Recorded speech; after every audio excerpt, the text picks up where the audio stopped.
There's one calisthenics hold, just one position, that I think fixes more than almost any other exercise out there. No reps, no equipment. Nobody posts about it because it's not exciting to watch. But I held it every single day for 30 days, and it changed more about my body than any workout. There's one change especially that had nothing to do with my abs, and it's the whole reason I kept going. Let's get into it. I did one plank every day for 30 days. Not a plank workout, not planks mixed with other moves, just one hold, as long as I could manage with good form, and that was it. No sit ups, no crunches, no equipment. Day one, I held for 22 seconds before my form broke down. That's it. That's how weak my core actually was, even though I'd been working out for years. First thing that changed, obviously, my core got stronger. But here's the number that actually surprised me. By day 7, I wasn't holding for a few extra seconds. I was holding for 60 seconds with clean form. My time nearly tripled in a week.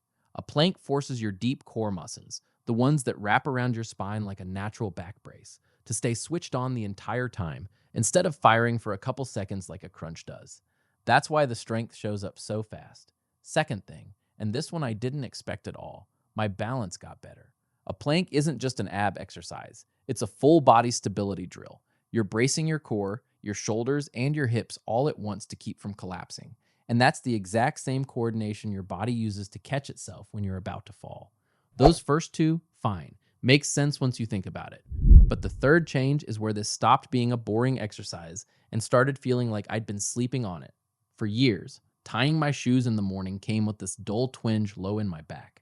Nothing dramatic, just enough that I'd brace for it every time I bent down. Around week 2 of this, I noticed I'd tied my shoes without even thinking about my back. It just wasn't there anymore. Because a strong core takes pressure off your lower spine by stabilizing it during regular movement. My back had been quietly compensating for a weak core this whole time, and I never once connected the two until it was gone. Then there was change 4, and this one wasn't about my core, my balance, or my back at all. It was my breathing. Holding a plank forces slow, controlled breathing, because the second you panic and breathe shallow, the hold falls apart. By week 3, that same slow breathing started showing up outside the workout, sitting in traffic, right before a hard conversation I'd normally dread. Stuff I used to just white knuckle through. I was breathing through instead. But change 5 is the one nobody talks about, and it's the actual reason I kept doing this after the 30 days ended. It had nothing to do with my body. Every single day, right around the 30 or 40-second mark, my brain starts screaming at me to stop. And every single day, for 30 days straight, I had to decide not to listen to it. That's the whole exercise. Boring as it looks, practicing pushing through short bursts of discomfort on purpose builds your tolerance for discomfort everywhere else. I started noticing I was quitting less on other stuff too. A hard conversation I'd been putting off for weeks, a task at work I kept pushing to tomorrow, a workout I usually cut short at the first sign of burn.